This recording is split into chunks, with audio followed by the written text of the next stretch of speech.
Pemirsa, YouTuber masyhur Ya Ricis kembali menjadi perhatian warganet. Setelah sebelumnya dihujat lantaran dinilai kurang tepat soal pola asuh anak, kini ia jadi bulan-bulanan warganet lantaran terlalu mengorek ihwal keluarga Kethis.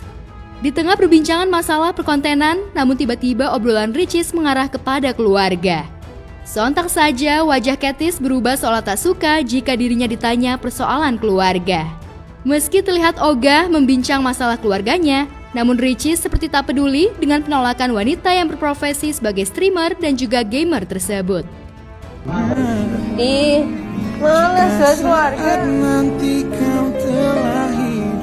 Kenapa Onti Cetes masih sedih? Tahu. Emang kenapa? Orang tuanya kenapa? Tapi ada kan? Ada. Iya, tapi kenapa sedih? Kan kalau ada nggak usah Mana sedih. ingus? Kalau aku kan sedih karena papaku udah nggak ada. Ya kan sedih orang beda-beda. Iya sih. Terus kamu sedih karena? Ya ada. Tapi kamu sayang kan sama orang tua kamu? Ya sayang lah. Kalau nggak sayang ngapain nangis? Bukannya berhenti menanyakan soal keluarga dan mengganti topik yang lain, Ricis justru seperti begitu penasaran dengan jawaban Kethis soal keluarga, terutama soal orang tua. Kethis yang mengenakan busana serba pink berbalut tudung hijab menjawab skenanya seolah ingin mengakhiri topik perbincangan. Sayangnya, gelagat Kethis untuk mengakhiri perbincangan itu sama sekali tak digubris Ricis. Tuh, Mona contoh Onti Cetes sayang sama orang tuanya. Mona juga sayang. Terus kalau misalnya boleh tahu yang bikin hati Cetes sakit apa? Kalau ingat keluarga. Mona merangkak. Kan keluarga kamu nangis. Gak tahu. Tapi Mona ini loh dari tadi ya terus. Karena itu masih jadi gara-gara dia kan tahu kayak kau mati sekarang. Tuh, dia mau sayang kamu, katanya jangan nangis. Tahu. Tuh, disemangatin. Tak ayal aksi mencecar alias kepo, Ricis itu membuat gaduh di media sosial. Sederet warganet ramai-ramai menyoroti sikap Ricis yang tak bisa menghargai dan tak bisa membedakan mana yang perlu ditanya ataupun tidak. Biasa sih, jadi ya karena pro kontra ya, dan aku tuh selalu mikir ya bad news is the good news gitu buat orang-orang. Jadi mau gimana juga nggak apa-apa, kita terima banget kritikan, terima banget masukan, dan kita terima banget semua yang teman-teman berikan kepada kita. Dan kita selalu ambil kok yang kira-kira oh ini baik nih masukannya, walaupun itu kritik tapi kita ambil karena kan kita juga manusia tetap ya harus belajar dan belajar itu. Istri aku adalah istri yang hebat. Amin ya Allah. Karena tuh sebenarnya kita tuh tergantung pikiran orang. Kalau orang mikir kita buruk ya kita buruk. Kalau kita baik ya orang mikir kita baik. Itu sih. Jadi memang semua tergantung ke orang-orang. Sama kayak kita misalnya kita mikir si X buruk ya berarti dia buruk gitu. Jadi semua tergantung kitanya aja. Tergantung kita menilai seperti apa. Bukan kali ini saja, ternyata Kethis tak ingin keluarganya dibahas. Saat menjadi bintang tamu di acara talk show di kanal video berbagi milik komedian Sule, Kethis pun menolak untuk membincang masalah keluarga. Saat itu, Sule juga tampak mempertanyakan mengapa Kethis tak ingin menjawab pertanyaan darinya seputar keluarga. Kamu pernah nggak nangis bukan karena jatuh? Pernah sih. Gara-gara cowok pernah? Kalau cowok aku nggak pernah nangis. Pernah. Lebih Gara-gara karena kalau cewek? ngomongin keluarga doang sih. Oh, oke. Jadi kalau ngomongin masalah keluarga Ya pasti udah kamu selesai. nangis. Oke. Apa yang membuat kamu menangis dengan keluarga? Kan Gara-gara lihat Kak Sule.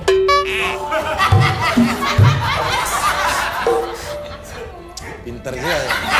Kamu nggak mau dibahas ya kalau Nggak. keluarganya? Takut nangis ya? Heeh. Apa sih yang membuat kamu nangis? Iya lihat Kang Sule sama Enjan. Loh, Menggoda. masa kita baru ketemu langsung kamu nangis lihat aku? Iya, soalnya Sedih, Kang Sule kayak aura-aura negatif. negatif, menyedihkan, depresi. Wah, udah terjawab. Ada kata Iya. depresi. Iya, berarti benar ya depresi? Yang sedih kan kamu. Tapi dia selain lucu juga dia sayang keluarga ya. Karena tidak mau kalau membahas keluarga pasti menangis. Ungkapan rasa sayang buat keluarga kamu. Iya, berarti Apa coba? Kamu? aku nggak mau sok dramatis. Iya, maksudnya tinggal ngomong aja. Kalau nggak mau dramatis ngomong aja. Ya masa iya sebandel kamu nggak sayang sama Ya keluarga? udah, berarti Kang Sule dulu. Lah ngapain? Urusannya apa? Ngomong sok dramatis kan tinggal telepon keluarga. Dia emang nggak mau. Dia susah kalau ngapin rasa sayang kayaknya. Oh ya, dia orangnya nggak drama. Iya, dia nggak nggak toksik gitu ya. Nggak. Dia tuh Enjan tahu nggak- aja. Seyogyanya, jika sang narasumber tak ingin menjawab atau membahas suatu hal lantaran dinilai private, maka keputusan itu baiknya dihargai. Jangan sampai demi konten agar mendulang viewers banyak, rasa empati dan menghargai keputusan orang lain itu hilang. Di tempat terpisah, Iklimah Kim, mantan asisten pribadi Hotman Paris Hutapea, kembali menjalani pemeriksaan di Mabes Polri terkait kasus dugaan pencemaran nama baik. Untuk kedua kalinya, setelah bulan Juli 2022 lalu, Iklimah diperiksa sebagai terlapor. Akankah kasus ini bakal membuat status Iklimah menjadi tersangka? Agenda hari ini, seperti yang kalian lihat, jadi kami tim hukum, jadi mendampingi Iklimah Kim dalam rangka dia dipanggil sebagai saksi terkait dengan perkara lama ya yang dilaporkan oleh Pak Hotman Paris Hutapea. Jadi pemeriksaan sebagai saksi berjalan dengan lancar. Tadi sekitar ada 41 halaman ya BAP yang kemudian sudah dijawab semua oleh Kim atas pertanyaan penyidik. Faktanya tidak berubah, sama seperti yang kita sampaikan dulu saat Kim diperiksa sebagai terperiksa ya, ketika awal dia diperiksa oleh pihak penyidik. Ya masalah betul atau tidak terkait dengan masalah pelecehan itu yang pertama kan, yang paling penting itu kan. Nah tapi Kim udah sampaikan bahwa pada saat itu ya posisinya ya ada kedekatan walaupun dalam konteks belum pacaran ya. Yang kali ini Kim dipanggil sebagai saksi ya untuk panggilan kedua ya. Ya jujur saja waktu panggilan pertama karena Kim lagi dalam masa perawatan ya saat itu ya, perawatan kecantikan. Nah jadi saat dijadwalkan dia nggak bisa kan. Selanjutnya ya kita tunggu dari pihak penyidikan seperti apa nanti kelanjutannya ya. Tapi untuk saat ini ya Kim baru diperiksa sebagai saksi. Yang tugas yang untuk membuktikan itu kan dari pihak ini kan lapor ya. Jadi kita hanya menyangkal aja. Jadi ada dokumen-dokumen yang disodorkan tadi ya kita sangka. Untuk saat ini, Iklimah Kim masih sebagai saksi atas laporan yang dibuat oleh Hotman. Iklimah Kim tampak diam 1000 bahasa usai diperiksa penyidik meski dicecar beragam pertanyaan oleh para awak media. Menurut kuasa hukumnya, Iklimah dalam kondisi kurang fit. Meski demikian, untuk menghormati proses hukum agar terus berjalan, Iklimah Kim hadir memenuhi panggilan penyidik. Iklimah juga berharap ada kepastian hukum terkait dugaan malpraktek profesi advokat. Yuk, Mbak, Iklimah gimana tadi? Berapa aja pertanyaan? Gimana tadi? Seputar apa aja sih? Gimana? Pertanyaannya.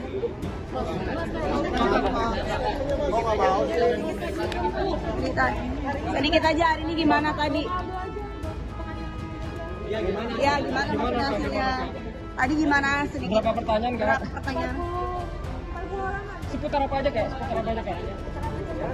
Ya jujur saja waktu panggilan pertama karena Kim lagi dalam masa perawatan ya saat itu ya, perawatan kecantikan. Nah jadi saat dijadwalkan dia nggak bisa kan. Nah terus kemudian yang sekarang panggilan kedua ya kebetulan juga ya baik Kim maupun saya sebenarnya tidak kurang fit lah gitu kan ya, tapi mau nggak mau karena ini memang proses hukum yang harus dijalani ya kita dan Kim ya datang untuk menghadiri panggilan dari pihak penyidik. Iklimah sempat menjadi perbincangan publik lantaran pengakuannya yang cukup sensasional bahwa dirinya mendapat perlakuan tidak wajar alias pelecehan saat menjadi aspri Hotman.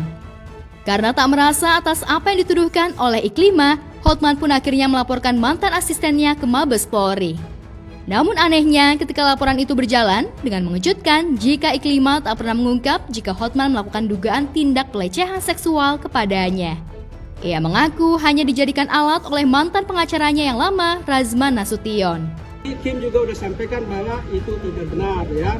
Kalaupun ada video-video yang dimunculkan belakangan itu Kim posisinya pada saat itu merasa tertekan dalam paksaan, dia harus bicara ini, bicara itu kan.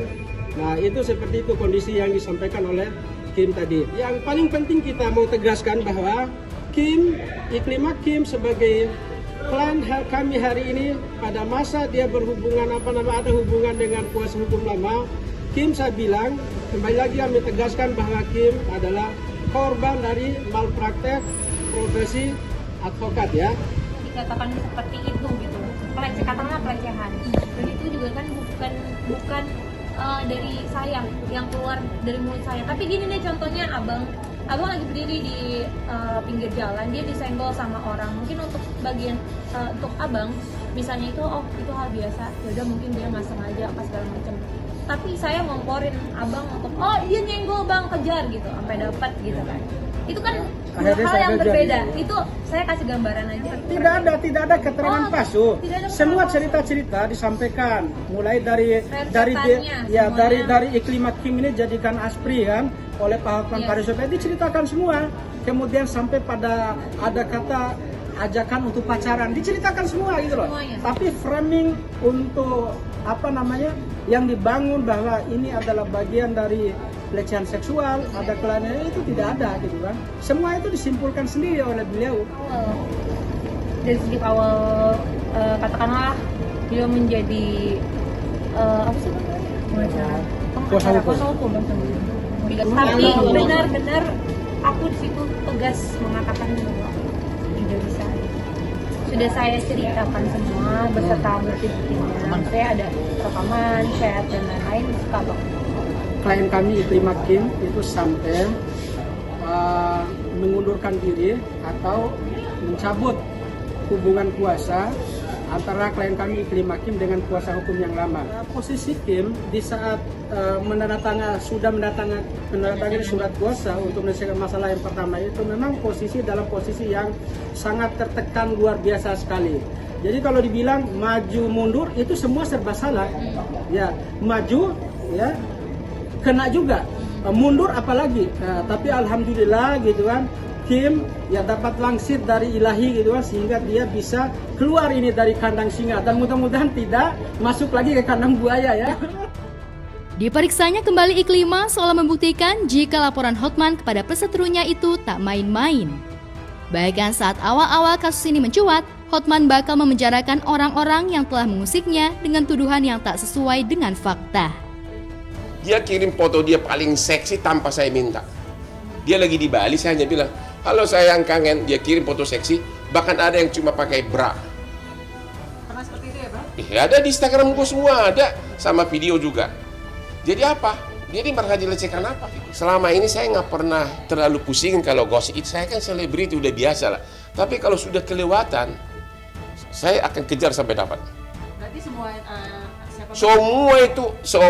Semua yang menjelek-jelekan saya yang sudah ke ranah pidana akan saya lapor satu-satu.